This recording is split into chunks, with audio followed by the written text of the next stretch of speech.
me ju teame, et sinu auto vajab hädasti pesu. Tule võtta ühendust tulbipesulaga ja see vastu ilus läikiv auto nagu meie proovisõiduautod.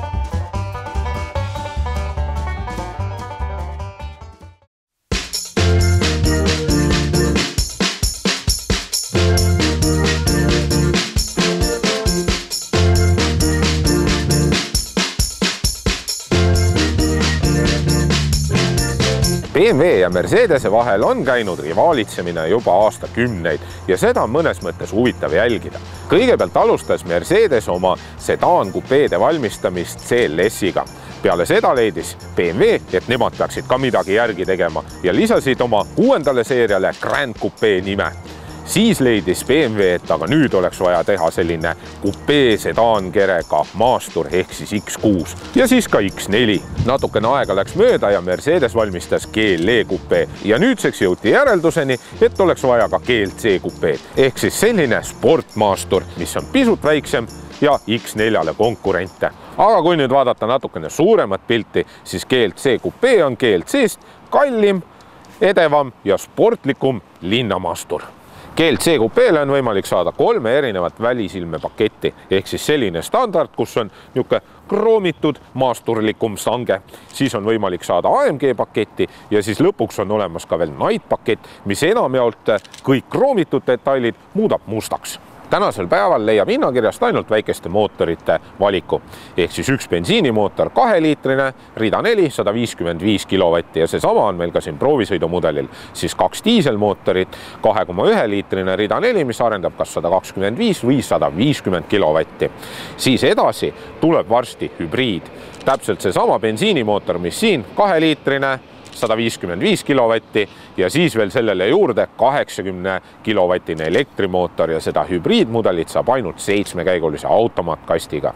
Siis on veel juures ka AMG C43 ja siis on 3-liitrine V6 mootor ja see arendab 270 kilovatti ja diislite valikusse tuleb veel juurde 3-liitrine diisel, mis arendab 190 kilovatti ja kõik diisel- ja bensiinimootorid saavad endale 9-käigulise klassikalise automaadi ja 4-rattaveo. GLC kupeele pakutakse 3 erinevat vedrustuslahendust. Standardis sportvedrustus ehk siis madalam kui GLC-l. Siis on eraldi võimalik saada ka veel keerdvedrusid reguleeritavate amortidega. Ehk siis saate armatuurlaualt menüüst seadistada, kui jäika vedru te tahate.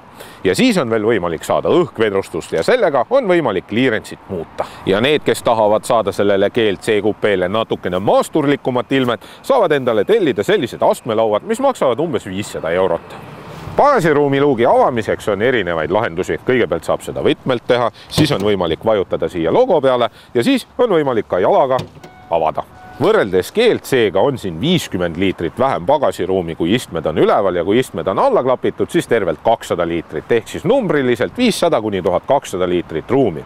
Kui on tegemist hübriidiga, siis on võrreldes selle mudeliga veel 150 liitrit väiksem pagasiruum. Oma mõõtmetelt on see pagasiruum madal ja sügav, seega saate vedada mikrolaineahju ja külmkapi vedamiseks jääb see luuk ikkagi lahti. GLC kupee tagaosa disain on saanud inspiratsiooni kõikidelt teistelt Mercedese kupee mudelitelt ehk siis AMG GT-lt, C-klassi kupeelt, S-klassi kupeelt ja need tagatuled ongi täpselt samasugused nagu teistel. Kui ma selle auto tahaistmele istusin, olin ma positiivselt üllatunud selle üle, kui palju siin on ruumi. Jalaruumi on piisavalt ja samuti ka pearuumi. Ma eeldasin, et see langev katusejoon sööb kõik pearuumi ära, aga võta näpust, ei söö mitte midagi. Ja täiesti mõnus on siin istuda, kui ma olen täiesti sirgelt, siis mu rusikas mahub isegi lae ja pea vahele, seega umbes 1,95 m või 2-meetrine saab oma pea vastu seda lage hõõruma.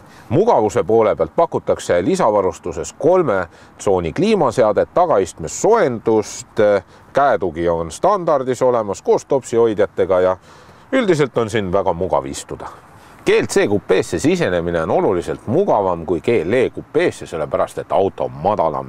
Need istmed ja see sõiduasend on väga mugav, ma leidsin väga kiiresti mugava sõiduasendi ja see käis ausalt öeldes muu seas, ma isegi pannud tähele, millal ma selle istme paika sain. Need istmed on sellised sportlikud ja põhi on reguleeritav ja seljatugi on ka piisavalt mugav. Varustuse poole pealt on niimoodi, et standardist tuleb selline väikene ekraan, aga ilusam on ikkagi suurem ekraan, sellepärast et siis ei ole selle ekraani ümber sellist läikiv musta raami. Ja helisüsteemiga on ka niimoodi, et mõistlikum oleks natukene alla 1000 euro maksev Burmesteri helisüsteem osta. Sellepärast, et see standard jääb madalate sageduste poole pealt ikkagi vajaka. Kuna kõik mudelid tulevad automaatkastiga, on siin keskel ilusti suur laegas olemas, kus on 2 topsihoidjat ja siia saate ka oma telefoni pista. Ja käetoe sees on ka piisavalt suur ja ruumikas laegas. Materjalid on küll esmaklassilised ja kogu see salong on ikkagi väga sarnane C-klassile. Seega on see auto igatpidi ergonoomiline ja ilus.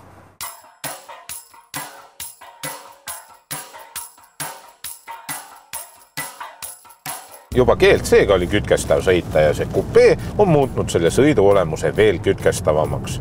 See lisa 5000 eurot ei ole pelgalt edevuse nimel, vaid siin on ka natukene parem varustus ja lisaks on siin ka palju sõiduautolikumad sõiduomadused. Ja tõesõna sellega on päris hea sõita.